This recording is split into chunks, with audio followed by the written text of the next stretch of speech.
Hey there. During our sermon yesterday, we had some technical difficulties at the beginning of the sermon. And while we had video, we didn't really have audio. So, what we're going to do is I will give you what we were talking about during that first point, the beginning of the sermon, into that first point here. And then we'll just blend that in with the rest of the sermon so you get a sense of where we were starting, what the foundation of the sermon was. And then we'll just cut that in and give you the rest of the sermon. So those of you who missed the sermon, whether you were ill or had to be away, or you're just checking us out, and you're curious about where this sermon started and what it was founded on, just the whole thing would make more sense. So thanks for joining us, and we'll kick this off. One of the things we started with, what we were talking about, we're talking about how our culture has a complicated relationship with authority. We don't like being told what to do. Teachers in school, they get questioned by students, police, they get questioned by citizens, parents, they're questioned by their kids, and politicians, yeah, they just kind of deserve it, right? But I think anytime in our culture somebody claims authority, our instinct is to immediately ask, who do you think you are? Well, that didn't begin in the 21st century. When Jesus walked into Jerusalem in Mark chapter 11 and began overturning tables in the temple, the religious leaders asked the same question: by what authority are you doing these things? And that's actually the central question in Mark chapter 11. Who has all the authority? So far in Mark's gospel, it's just careened headlong toward Jerusalem. The first 10 chapters, Mark is not really wasting any time. He really wants you to know who Jesus is. At the same time, we're getting all of these, we've talked about this word immediately that keeps popping up over and over and over again, because Mark is generating a lot of momentum moving toward Jerusalem. All of the other books, all of the other gospels, they kind of give you a lot more of Jesus' ministry before Jerusalem. But in Mark, we're just 11 chapters in, and we've arrived. We're there. And we're going to get this clash here in Mark 11 that's just going to show this heightened tension now as the king enters the city to inspect his temple. And Mark 11 is going to show us something critical about Jesus, that he doesn't just claim authority, he's here to demonstrate it. And what we're going to see is that in this chapter, Jesus arrives as king. He inspects his temple. He's going to judge fruitlessness. And then the leaders of the temple and of the region, they're going to ask this question that's been obvious all along. But what authority are you doing all of these things? So if you have a Bible, check this out. You might be listening to this on a run or on the road or something, but if you have a Bible with you, you can follow along. I'm in Mark 11. We're starting off right at verse 1, right at the beginning. And it says, "Now when they drew near to Jerusalem, to Bethpage and Bethany at the Mount of Olives." Just as you're starting there, Mark's giving you some geography and just as a sense of kind of what's going on there. That's kind of like saying, like, as they were approaching New York City near Staten Island at Tottenville and Prince's Bay. Like he's giving you a sense of like Jesus and his disciples are approaching Jerusalem from this very specific direction. Bethany is probably the town where Jesus is staying throughout that Holy Week. And Bethpage is probably the closest village to the point where they obtain the colt that we're going to talk about here in a few minutes. But that pair of villages also marks the moment where Jesus crests over the Mount of Olives before entering into Jerusalem. And that's also really symbolic because the book of Zechariah in chapter 14, verse 4 talks about how on that day, it's talking about the future Messiah, his feet shall stand on the Mount of Olives, which lies before Jerusalem on the east. Right? So this is a messianic statement Mark is tying in here. He's letting you know, like, hey, it's time. Like, this is going to be a powerful moment. So you get the rest of verse 1. Jesus sent two of his disciples and said to them, "Go into the village in front of you." And immediately, if you're tracking along and you've been doing the underline all of the immediatelys in your Bible thing, there's one of them. There's two in the chapter. Immediately as you enter it, you'll find a colt tied onto which no one has ever sat. Untie it and bring it. If anyone says to you, why are you doing this? Say, well, the Lord has need of it, and send it back here immediately. There's the second one. And they went away and found a colt tied at the door outside in the street, and they untied it. And some of those standing there said to them, well, what are you doing, untying the colt? And they told them what Jesus had said, and they let him go. And they brought the colt to Jesus and threw their cloaks on it, and he sat on it. So basically what Jesus is saying is, hey, go get a donkey. I'll tell you where it is and what to say. And that part, again, has always kind of blown my mind. Like, it's like, hey, if I told you, hey, I need you to just run into town and grab this specific car. No one's ever driven it before, but just when they ask you to, the keys will be in it. And they say, hey, what are you doing? Just say, hey, Jeremy asked for it. And they'll be like, oh, yeah, cool, to go ahead and take it. Like that's amazing to me. Like, Jesus knew where it was. He knew it had never been ridden. But all those things, again, they're also symbolic. Those are important.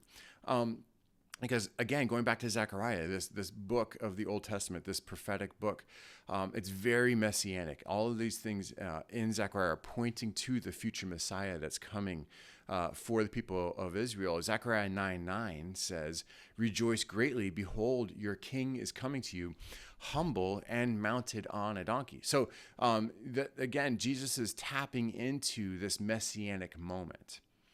So you get to verse 8 here in Mark 11, and it says, and many spread their cloaks on the road, and others spread leafy branches and that they had cut from the fields. And those who went before and those who followed were shouting, Hosanna! Blessed is he who comes in the name of the Lord. Blessed is the coming kingdom of our father David. Hosanna in the highest. So you have this incredible entry into Jerusalem. They're shouting, Hosanna. They're shouting, blessed is he who comes in the name of the Lord. They're shouting, blessed is the coming kingdom of David. This is the time. This is the moment. This is that time of excitement and joy and celebration. This is what they've all been waiting for. Jesus, in all of these days, in all of this waiting, in all of this time of anticipation and celebration of his ministry, the 32 years of his time on earth, all of this buildup in his now 3 years of ministry, people have been wondering: is this the guy? Is this the one who will be our Messiah? And now he's tapping into these messianic themes that the people of Israel have been waiting for and watching for. And they're like, this is the one. This is the guy we've been waiting for. And it creates this uproar of excitement. This is the one. And they're saying, hey, this is the guy, not just who's going to set up and be our king, our Davidic king that we've been waiting for all this time. But they're also probably thinking he's not just going to set up his kingship here in Israel. They're also kind of thinking like he's going to maybe kick out Rome, and maybe he will even sit on the throne in Rome, like be the king of the whole world. Like, this is the one. And maybe if I'm near him, since I've been around him this whole time and I've been part of his ministry this whole time, maybe I get to be kind of powerful too. So I'm going to celebrate this Jesus a whole bunch. Like, we're going to be in. Like, this is the moment. So of course, like, everybody's gonna be shouting and celebrating because finally the moment has arrived. And so again, you get to verse 11.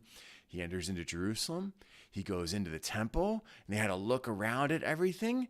And as it was already late, he went out to Bethany with the 12. Like, that was it. Big celebration. They go in and they look around, and then they go back out of town again. That's such an interesting verse. Like, they don't do anything else except do the messianic parade. Well, the rest of the sermon we'll talk about here in a little bit. We'll transition over to that. But thanks for joining us and checking us out. And we'll see you just in a few minutes with yesterday's recording. That was it for the day. They went back and went to bed. I think it's such an interesting detail. And it's an interesting detail because of what happens the next day. Like, the next day, like, they see everything in the temple. They see everything that's happening in the temple. They're in the temple watching all of the things that are happening in the temple. And they go home. Jesus doesn't react to it. He just looks at it. They go home. It's interesting because in verse 12, on the following day, they came from Bethany. Let's look at this first.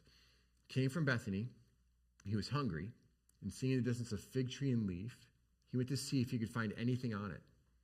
And when he came to it, he found nothing but leaves, for it was not the season for figs. And he said to it, "May no one ever eat fruit from you again." And his disciples heard it. This one can be a little confusing. My dad is currently, my dad's into gardening lately. He's been into this for a while. Gardening has been a hobby of his over the last several years, which to me is just funny to watch because my parents, if you don't know, my mom grew up on a dairy farm. And so my mom grew up as a farmer, and she is not interested at all really anymore in gardening. When we were little, she kept the garden, and we did all kinds of vegetables, which meant me and my brothers had to do all the gardening. We were always out there doing all of the weeding and all of that work. And we hated it, which is why I don't do any gardening now. But so now, my mom doesn't do any gardening, and my dad, who grew up in East Orange, loves gardening. So my mom, who grew up on a farm, not interested. My dad, who grew up in the city, loves it. But these last couple of years, he's been raising a fig tree. And he calls her Miss Figgy. And he does this, he has her in a little 5-gallon Home Depot bucket.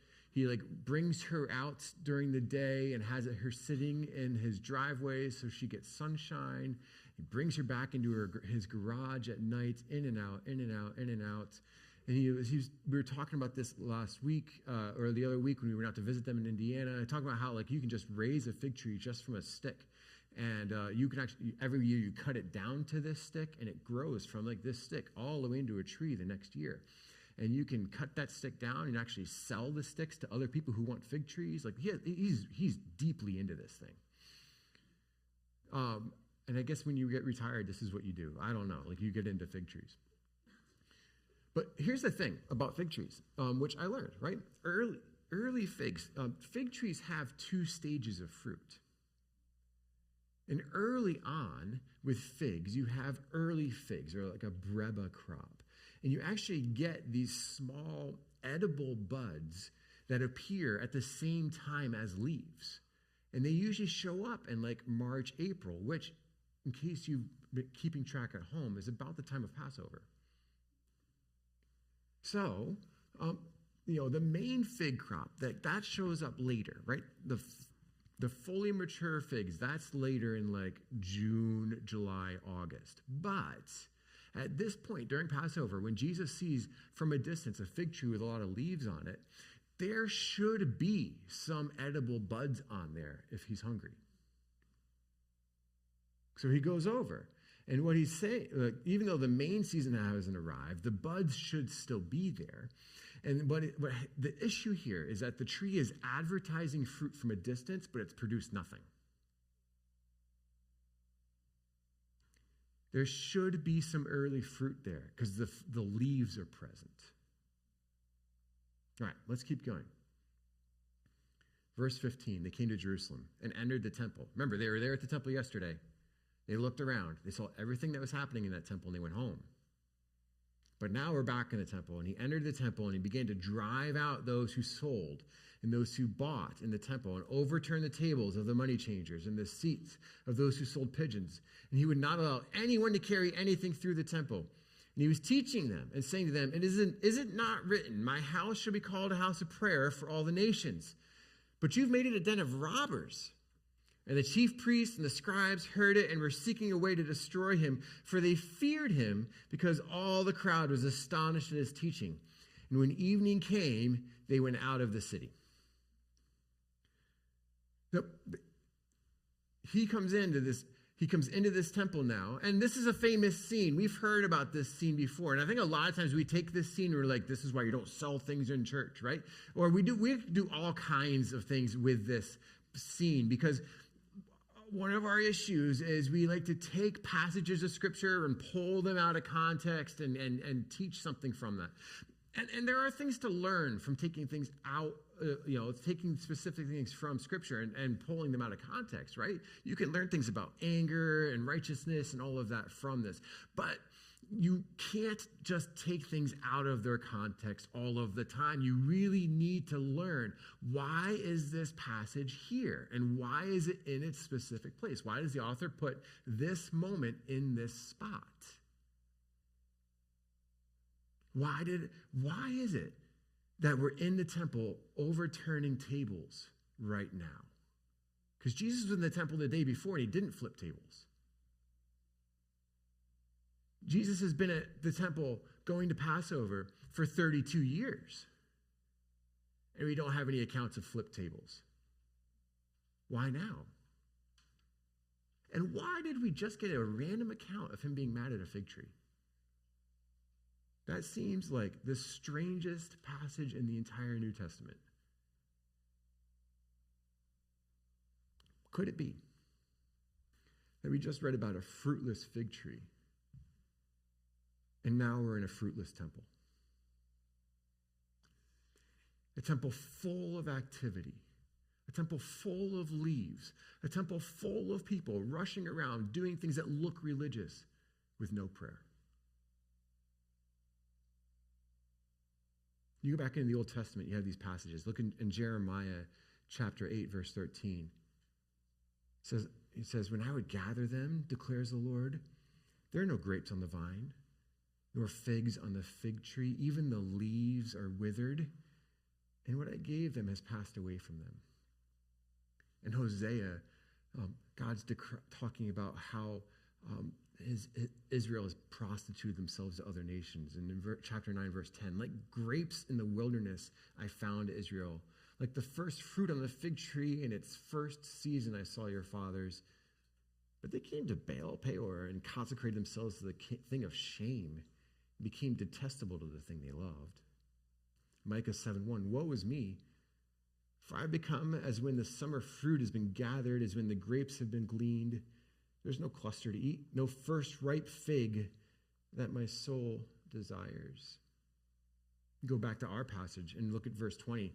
As they passed by in the morning, they saw the fig tree withered away to its roots.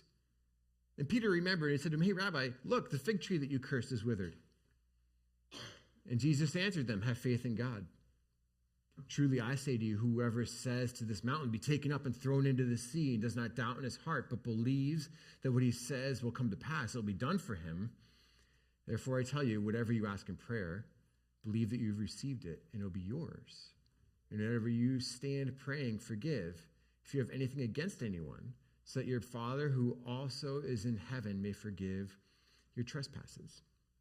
And again, this is one of those passages that a lot of times we'll take, and there's richness in this passage all by itself. But you need to read it with everything else. Mark is famous for this thing, and maybe you've noticed it so far in our study. We actually, a lot of times, we'll call it a Markan sandwich. A Markan sandwich, where Mark will give you a story that seems kind of random, and then give you something else in the middle, and then come back to that story again. You see it throughout the gospel. We actually have a double Markan sandwich here. It's like a Markan Big Mac in this passage. We'll get to that here in a little bit. But you have here a fruitless fig tree that really kind of symbolizes this spiritually barren people. This fig tree that is withered, that interprets the temple. What Mark is saying is this temple has lots of activity, lots of religious leaves, but there's no fruit here. I mean, from a distance, it looks alive. Look how full it is. There are all these people rushing around, people rushing in to get all of these, change over to get birds and pigeons so that they can do their sacrifices. That's in the law. They're supposed to do that. If you come from a distance, you're supposed to bring money so that you can change that money over to buy your doves so that you can sacrifice them. There's a lot of activity happening in this temple. So, just like with this tree, from a distance, the tree looks alive, but up close, it's empty. The tree promises fruit, but delivers nothing. And I think the warning here is that religion that looks healthy but produces no righteousness is cursed. This is a question we start to have to ask when you read a passage like this. Does your faith pass the distance test but fail the inspection test? Is it one of those things that looks full of activity, but it's devoid of prayer?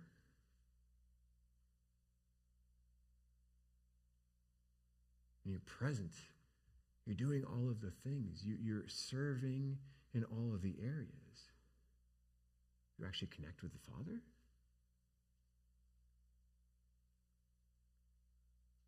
One of the questions then you have to ask, right, if this temple system had become fruitless, what does real spiritual fruit actually look like?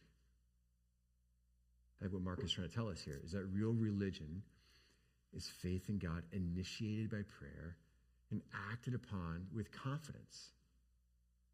And that key piece of fruit you see here is our forgiveness. We'll see that here in a minute, and which that forgiveness can be as wild as watching a mountain slide into the sea.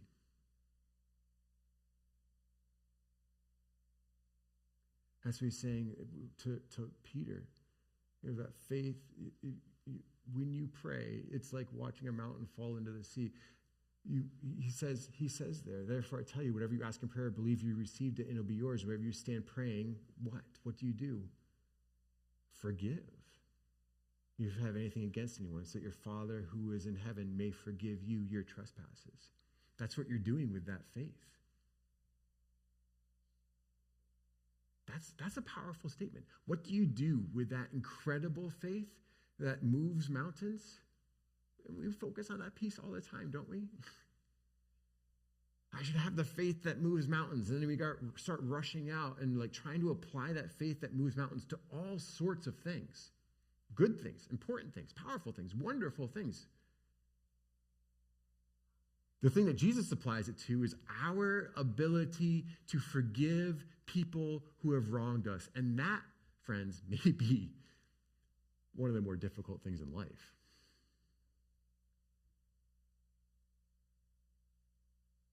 That's what it looks like. Prayer applied to forgive.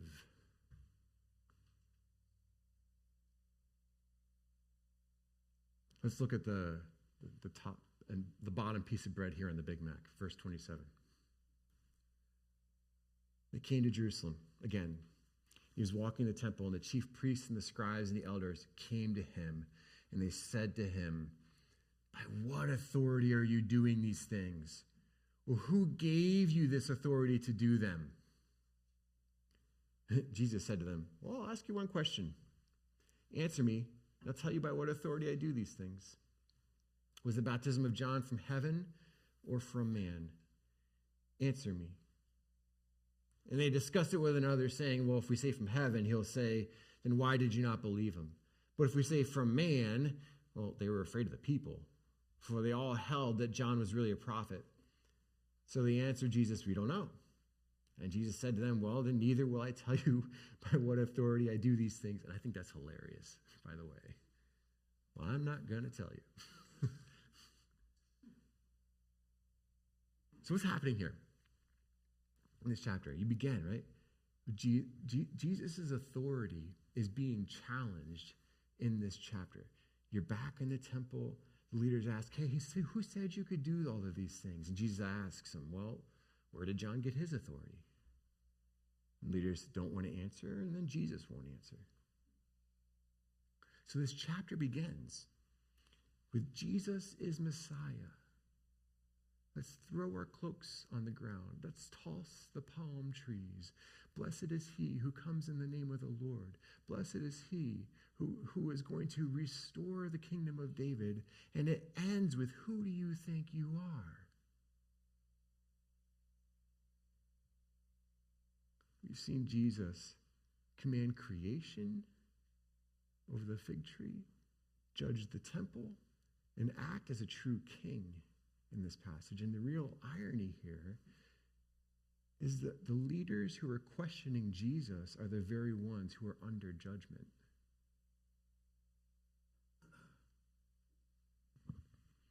I think Mark is revealing Jesus' authority in his arrival, right? He shows us that Jesus is exercising his authority both over nature and over the temple. And all of the chapter culminates here with all of that authority being rejected by the leaders. And it's going to set us up for an incredible showdown here in the week to come. And next week, we're going to talk about a series of parables that Jesus is going to teach against all of this temple leadership. But I think here's what Mark wants you to see in today's chapter. That Jesus doesn't just claim authority when he rides into Jerusalem. He demonstrates it. You know, the king arrives into a city. He inspects his temple. He judges. And then when all of that happens, the king's authority gets rejected. What Mark is saying is, hey, the king has come in to inspect his vineyard. And one day, friends, the king is going to return to inspect his people. And with that, when the king returns to inspect his bride, what's he going to find? Leaves or fruit? Activity or prayer? Religion or forgiveness? Are we busy doing religious things with no heart for the king, scurrying about with all kinds of activity? I think for some of us, like if we're really fearful, you start to ask the question, like, how can I tell the difference? How can I tell if I'm living a life that actually pleases God here? Because all of these things sound actually good, right? These are good things. It is good to be active in our faith. It's good to practice our faith with religious principles. Those are valuable. Some of us get so wrapped up in those that we neglect, I think, the things that Jesus wants us to focus on. And I think that's why Peter's observation about Jesus' with the fig tree and Jesus' response is here. That's why all of that's so important. I think Jesus says that a real spiritual life produces early fruit. And the first two pieces of fruit that he mentions are prayer and forgiveness. Because prayer reveals who you depend on, and forgiveness reveals who you think the judge is. In life, I have to be honest. When I'm struggling in my walk with the Lord, prayer is the first thing to go. For me, that's the area where I struggle the most, just to be honest with you, right? When I'm in a place where I am just in difficulty with my walk with the Lord. The other disciplines, like those can be okay. Like I can still be in my daily Bible reading and other areas of discipline, like those can stay. But I know I'm in trouble. It's a good evaluation point for me. If my prayer life is wavering, I need to pay attention. Because that's the actual connection point, right? That's the point where I'm actually like, I didn't actually like have a meaningful time with the Lord today or this morning, or like my prayer life lately has been, who do I think is in charge at the moment? Or is there something I'm trying to hide or hold on to or protect? Like there's a moment of evaluation for me. It's worth thinking about for yourselves too, right? Another thing to think about is there someone in your life who needs forgiveness from you right now? Someone who's hurt you or wronged you or disappointed you, and you're holding on to something that you need to let go of. The issue with forgiveness, right? most of the time when we're holding on to something like that hurt that you feel is probably somewhat righteous. The reality with a lot of hurt in life, a lot of it, not all of it, but a lot of it, is that person that hurt you genuinely hurt you, right?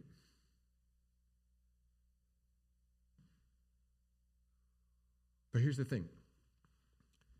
It's theologically, we're all people made in God's image. It says we're all people made in God's image. When you are offended, the image bearer in you has this thing where it starts to think that it has, as God, been offended by that person. It's just in my image bearingness, you start, when you are offended, you're like, whoa, how dare you offend me? Because I'm in control here. How dare you offend me? How dare you disappoint me? How dare you hurt me? Because, again, in my image bearingness, I'm the one who is in authority. What we're kind of saying here is I'm God. Whenever we hold on to a lack of forgiveness, really the statement we're doing there in that moment is we're saying, like, hey, I'm going to hold on to this moment of being God instead of letting God be God. That's why God talks about forgiveness so frequently. That's why God emphasizes forgiveness so often.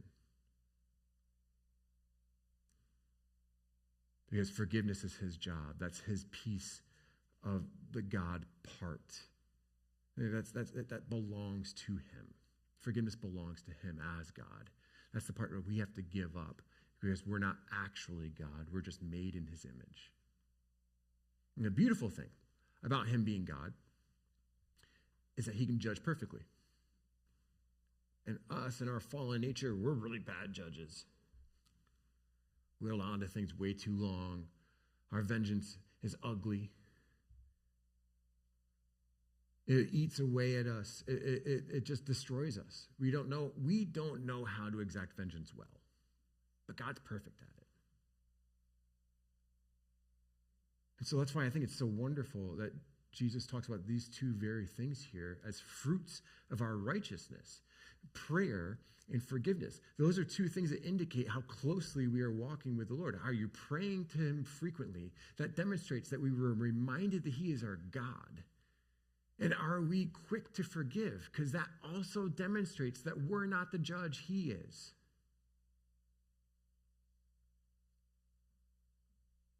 We put him back in his place. Like, well, I'm attending church. That should be good, right? Yeah, church attendance is great. Keep coming. I'm still reading my Bible. That's good. Keep reading the word. It's vital for your health. If I'm doing all these spiritual disciplines, then they're really, really good. Yeah, that's good. Keep doing that. Self-control is valuable. You need that in your life. But please make sure that your faith is exercised through prayer and get right with your brother or your sister. The reason that these two acts are so important is they most directly expose who our authority is. And without prayer and forgiveness, the other things easily turn self-seeking. But prayer forces us to remember who our authority is, and forgiveness reminds us that we're not the king. It's not our kingdom, it's his. He rides in on the back of a donkey. He says, I'm the Messiah. This belongs to me. He exercises his authority over creation. He says, I made this. It should show fruit. He overturns the temple tables. He says, you can't just practice religion and not actually believe it. He talks to these religious figures and says, you can't just pretend here. You actually have to love me. I'm the king. He's our authority. And the reminder as the authority and as our king is that his kingdom is coming soon and there's no time to waste. Our job is to go share and tell about the coming kingdom. It's our privilege. It's our joy. Let's pray.